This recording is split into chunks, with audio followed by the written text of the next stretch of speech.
ગુજરાતના નાણાપ્રધાન કનુ દેસાઈ ત્રીજી વખત ગુજરાતનું બજેટ રજૂ કર્યું. 3,32,465 કરોડનું બજેટ રજૂ કર્યું છે.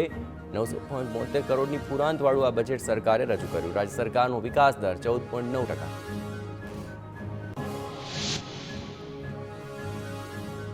જ્યાં નારીઓનું સન્માન ત્યાં દેવતાઓનો વાસ. રાજ્ય સરકારે જાહેર કરી નમો લક્ષ્મી યોજના. યોજના માટે 1250 કરોડ રૂપિયાની જોગવાઈ. નમો લક્ષ્મી યોજનામાં 10 લાખ વિદ્યાર્થીનીઓને મળશે લાભ. ધોરણ 9-10ની વિદ્યાર્થીઓને 10,000 રૂપિયાની સહાય, જ્યારે કે ધોરણ 11-12માં અભ્યાસ કરતી વિદ્યાર્થીનીઓને 15,000 રૂપિયાની સહાય. સગર્ભા અને ધાત્રી મહિલા માટે નમો શ્રી યોજનાની જાહેરાત. જ્યાં SC ST MSFA અને PMJ જેવા 11 માપદંડોમાં આવતી મહિલાઓને 12,000ની સહાય. યોજના માટે 750 કરોડ રૂપિયાની જોગવાઈ.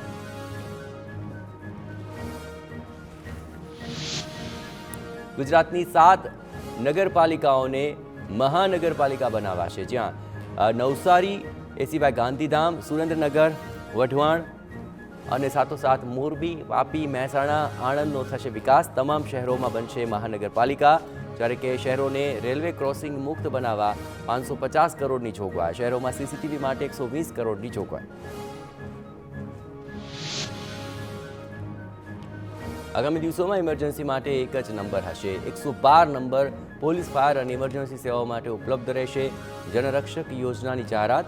1100 જનરક્ષક વાહનો તેમજ 319 નવી એમ્બ્યુલન્સ ખરીદાશે, જ્યારે કે અમદાવાદ, રાજકોટ, સુરત અને વડોદરામાં ટ્રાફિક પોલીસની 1000 જગ્યાઓ ઊભી થશે. ગિફ્ટ સિટીના વિકાસ પર સરકારનો ભાર. 900 એકરમાં ફેલાયેલા ગિફ્ટ સિટીનું 3300 એકરમાં વિસ્તરણ થશે, જ્યારે કે રિવરફ્રન્ટ ફેઝ 3 ગિફ્ટ સિટી સુધી લંબાવાશે. કુલ 38.2 કિલોમીટર લાંબો રિવરફ્રન્ટ બનશે. અમદાવાદ મેટ્રોને અમદાવાદ એરપોર્ટ અને ગિફ્ટ સિટી સાથે કનેક્ટ કરાશે. બજેટમાં ઓલિમ્પિક પર પણ ફોકસ છે. અમદાવાદમાં ઓલિમ્પિક માટે 376 કરોડની જોગવાઈ કરાય. અમદાવાદ સરદાર પટેલ રમતગમત સંકુલનો વિકાસ થશે. રમતગમત યુવા સાંસ્કૃતિક વિભાગ માટે 767 કરોડની જોગવાઈ. આ વખતના બજેટમાં આરોગ્ય બજેટની અંદર 32.40%નો કરાયો વધારો. આરોગ્ય વિભાગ માટે 20,100 કરોડની બજેટમાં જોગવાઈ. 2,531 હોસ્પિટલોને કેશલેસ હેઠળ આવરી લેવાશે, જ્યારે કે અમદાવાદના બાવળામાં અને સુરતના કામરેજમાં જિલ્લા કક્ષાની 300 બેડની અદ્યતન હોસ્પિટલ બનશે. શિક્ષણ ક્ષેત્રે રાજ્ય સરકારે નમો સરસ્વતી યોજનાની કરી જાહેરાત. નમો સરસ્વતી યોજના હેઠળ 250 કરોડની જોગવાઈ, જ્યારે કે શિક્ષણમાં 11,463 કરોડનો વધારો કરાયો. શિક્ષણ વિભાગ માટે 55,114 કરોડની જોગવાઈ. 162 નવી માધ્યમિક સરકારી, 10 RMSA શાળા ખુલશે, જ્યારે કે રાજ્યની પ્રાથમિક શાળાઓમાં 15,000 નવા ઓરડાનું નિર્માણ થશે. ગુજરાતમાં 10 રાષ્ટ્રીય માધ્યમિક શિક્ષા અભિયાન શરૂ કરાશે. 45,000 ક્લાસરૂમ સ્માર્ટ બનાવાશે. શાળાઓમાં 2 લાખ કમ્પ્યુટર અપાશે. શાળાઓને સ્માર્ટ બનાવવા માટે 2,000 કરોડની જોગવાઈ. ગુજરાતમાં 8,000 નવી આંગણવાડીના નિર્માણની જાહેરાત, જ્યારે કે 20,000 આંગણવાડીઓને સ્માર્ટ બનાવાશે. આંગણવાડી 2.0 યોજના હેઠળ 1,800 કરોડની જોગવાઈ. ગુજરાતના 6% ઘર પર સોલાર રૂફટોપ છે. 5,73,751 ઘરો પર સોલાર પેનલ લગાવેલી છે. સોલાર રૂફટોપ યોજના માટે 993 કરોડની જોગવાઈ.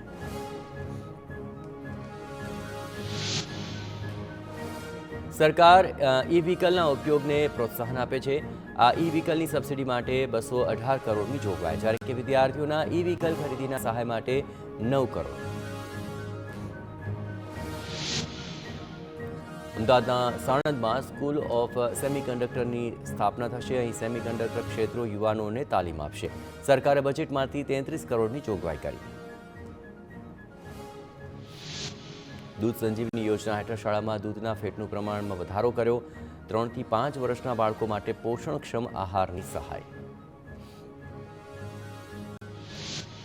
ગુજરાતના વિકાસની વાત કરતા નાણાપ્રધાને કહ્યું કે 2001માં પ્રતિ વ્યક્તિ વાર્ષિક આવક 18,000 રૂપિયા હતી, જે વધીને હાલ 2.73 લાખ રૂપિયા થઈ છે. ગુજરાતમાં 50% વસ્તી શહેરોમાં રહે છે, જે 2047 સુધી વધીને 75% થઈ જશે. બજેટ જાહેર કરતા નાણામંત્રી કનુ દેસાઈએ કહ્યું કે વાયબ્રન્ટ ગુજરાત સમિટ ગુજરાતની ઓળખ બન્યું છે. આપદાને અવસરમાં ફેરવવાની પીએમ મોદીની કુને. કચ્છના ભૂકંપ પછી પીએમ મોદીએ પ્રાણવંતુ બનાવ્યું. કચ્છ સમૃદ્ધ થઈ રહ્યું છે. ગુજરાતમાં 2 દશકમાં નોંધપાત્ર વિકાસ થયો છે. ગરીબ યુવા, નારી શક્તિ, અન્નદાતાના વિકાસ પર ભાર આપવામાં આવ્યો છે. ગ્રામીણ ક્ષેત્રનો વિકાસ કરવાનો ધ્યેય છે. ગુજરાત 5G ગુજરાત બનાવવાની સીએમ ભૂપેન્દ્ર પટેલની કલ્પના છે. ગુજરાત વિધાનસભામાં બજેટ રજૂ થશે અને બજેટને સમજવા માટે વિશેષ સેમિનારનું આયોજન. ગુજરાતના ઇતિહાસમાં પ્રથમવાર વિધાનસભામાં સેમિનાર યોજાશે. મુખ્યપ્રધાનના સલાહકાર હસમુખ અઢિયા માર્ગદર્શન આપશે. તમામ ધારાસભ્યોને બજેટ અંગે સરળ સમજ આપવામાં આવશે. બજેટ પહેલા ઋષિકેશ પટેલનું મોટું નિવેદન, કહ્યું કે આ માત્ર 1-2 નહીં પરંતુ આગામી 25 વર્ષ માટેનું બજેટ છે. મહિલાઓ, યુવાનો અને ખેડૂતોને આવરી લેવાની કરી વાત. આવતા 25 વર્ષમાં સરકારને કઈ રીતે કામ કરવું તે બજેટમાં જોગવાઈ છે. દરેક ક્ષેત્રમાં ગુજરાત આગળ રહે તે બજેટમાં ભાર મૂકાશે. કોંગ્રેસ ધારાસભ્ય કિરીટ પટેલનું બજેટ અંગે નિવેદન, કહ્યું કે સરકાર મોટા ઉદ્યોગપતિઓને રાહત થાય તેવું આપે બજેટ. સામાન્ય અને ગરીબ લોકો માટે બજેટમાં કંઈ મળે તેવી અપેક્ષા. મોંઘવારીનો માર હળવો થાય તે માટે રાજસ્થાનની જેમ ₹500માં ગેસનો બાટલો આપે તેવું કહ્યું.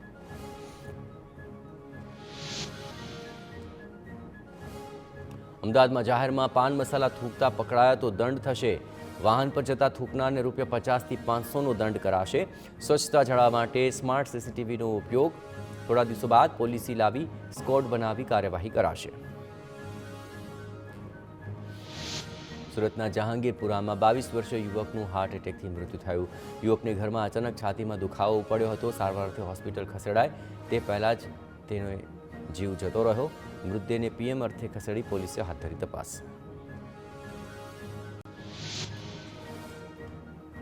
જૂનાગઢ તોડકાંડનો ફરાર આરોપી તરલ ભટ્ટ ઝડપાઈ ગયો છે. પીઆઈ તરલ ભટ્ટની અમદાવાદમાં રિંગ રોડ પરથી એટીએસે કરી છે ધરપકડ. અન્ય 2 આરોપીઓની શોધખોળ શરૂ કરાઈ છે. અગાઉ એટીએસે તરલ ભટ્ટના નિવાસસ્થાને દરોડા પાડ્યા હતા. તરલ ભટ્ટને આવતીકાલે જૂનાગઢ કોર્ટમાં હાજર કરાશે. મહેસાણામાં સિટી બસ સંચાલકને પાલિકાએ નોટિસ આપી. જ્યાં 6 મહિનાથી જીપીએસ અને સિટી બસ એપ્લિકેશન બંધ છે. જીપીએસના અભાવે મુસાફરોને પડી રહી છે હાલાકી. વડોદરા બોટકાંડમાં મહાનગરપાલિકાના અધિકારીઓ સામે તવાઈ. પોલીસ વિભાગ હવે અધિકારીઓ વિરુદ્ધ કરશે કાર્યવાહી. કોન્ટ્રાક્ટ અંગે મહાનગરપાલિકાના દસ્તાવેજોની ચકાસણી શરૂ. કોન્ટ્રાક્ટના ત્રિપક્ષીય કરારમાં બોટ ભાડે આપનાર આરોપી અલ્પેશ ભટ્ટની સહી મળતા પાલિકાનો ખુલાસો પૂછાયો. કેસમાં પકડાયેલા તમામ આરોપીઓ સાક્ષીઓના મેજિસ્ટ્રેટ રૂબરૂ નિવેદનો લેવાશે.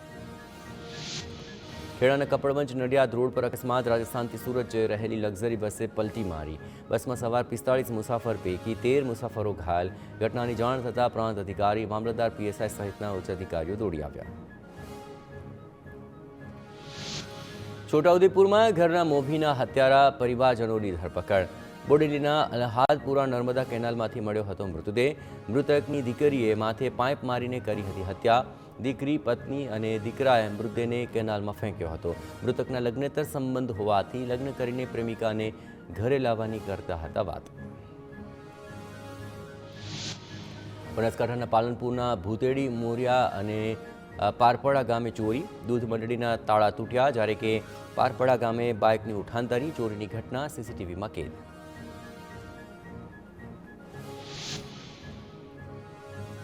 વડોદરાની એમએસ યુનિવર્સિટીના પદવીદાન સમારંભ અંગે વિવાદ. અતિથિ વિશેષમાં ચીફ જસ્ટિસ ઓફ ઇન્ડિયાને આમંત્રણ પાઠવાયું છે.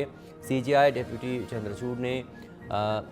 ચંદ્રચૂડને વાઇસ ચાન્સેલરની કરતૂતથી અંધારામાં રખાયાનો આક્ષેપ છે. વડોદરાના વકીલે સીજીઆઈને પત્ર લખી ધ્યાન દોર્યું. યુનિવર્સિટીના વીસી વિજય શ્રીવાસ્તવની નિયુક્તિ સામે હાઈકોર્ટમાં કેસ ચાલી રહ્યો છે. કેસ ચાલતો હોવા છતાં તેમના કાર્યક્રમમાં સીજીઆઈનું ઉપસ્થિત રહેવું કેટલું યોગ્ય તે સવાલ. ન્યાયના હિતમાં વીસીના કાર્યક્રમમાં સીજીઆઈ ઉપસ્થિત ન રહેવું જોઈએ તેવી માંગ.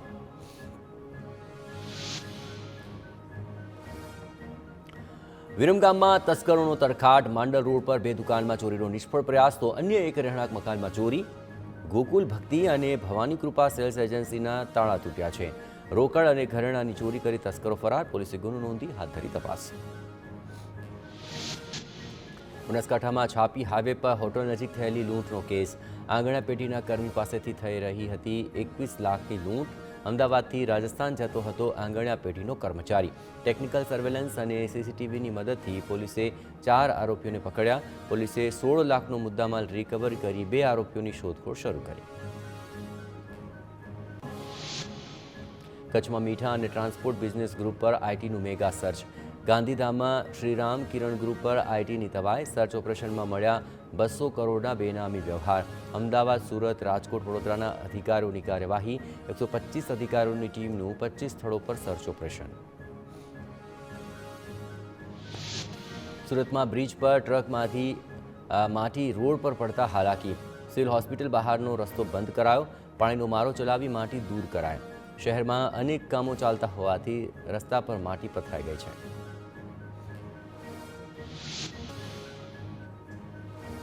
જૂનાગઢ કેશોદની અંદર ટ્યુશન ક્લાસ ચલાવતો શિક્ષક હેવાન બન્યો. 12 વર્ષીય સગીરા સાથે અડપલા કર્યા. સમય પૂર્ણ થયા પછી અડપલા કરવાના ઈરાદે સગીરાને રોકતો હતો. સગીરાએ પરિવારને જાણ કરતા ફરિયાદ નોંધાવી. રાજકોટના કાલાવડ રોડ પર અકસ્માતમાં 2 બાઇક સવારના મૃત્યુ. પિતા પુત્રના ઘટના સ્થળે મૃત્યુ થતાં પરિવારમાં શોકની લાગણી. મેટોડા જીઆઈડીસી પાસે કન્ટેનર ટ્રક અને બાઇક વચ્ચે થઈ હતી ટક્કર. સુરતમાં રિંગ રોડ બ્રિજ પર કારનો અકસ્માત. ડિવાઈડર કૂદી કાર રોંગ સાઈડમાં ટ્રાફિક પોલીસની ચોકીમાં ઘૂસી ગઈ. ઘટનામાં મોપેડ અને કાર ચાલક ઘાયલ. ભરૂચની મુલેરી ચોકડી નજીક ટેન્કરમાંથી કેમિકલ લીકેજ થયું. કેમિકલ લીકેજ થતાં દોડધામ મચી. અહીં ધુમાડાના ગોટે ગોટા ઉડતા ફાયર બ્રિગેડ મદદે બોલાવ્યું હતું. કેમિકલ માર્ગ ઉપર ઢોળાતા વાહન વ્યવહાર પ્રભાવિત થયો. ટેન્કરનો વાલ્વ તૂટી જવાને કારણે અકસ્માત સર્જાયો. સુરતના પાંડેસરામાં કેમિકલના ગોડાઉનમાં લાગી આગ. આગ લાગતા કારીગરોમાં મચી નાસભાગ.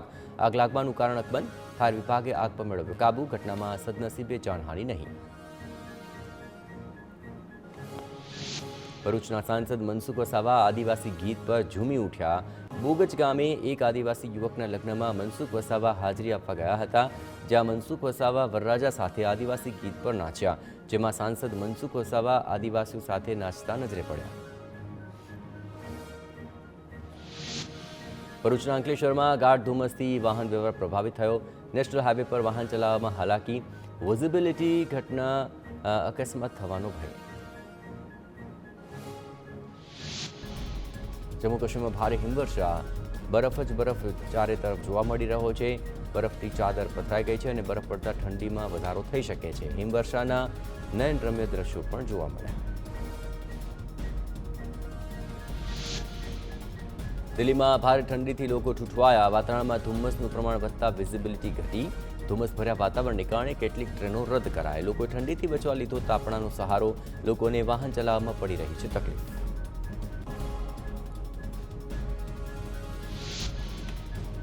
ગોવામાં પીએમ મોદીની યોજાશે રેલી. મુખ્યપ્રધાન પ્રમોદ સાવંતે મડગાંવ કેટીસી બસ સ્ટેન્ડનું નિરીક્ષણ કર્યું.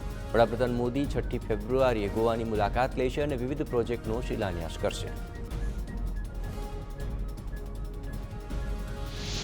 હિમાચલ પ્રદેશમાં ભારે હિમવર્ષા. ચારે બાજુ પથરાય બરફની ચાદર. પ્રવાસીઓએ મન મૂકીને બરફમાં મસ્તી કરી.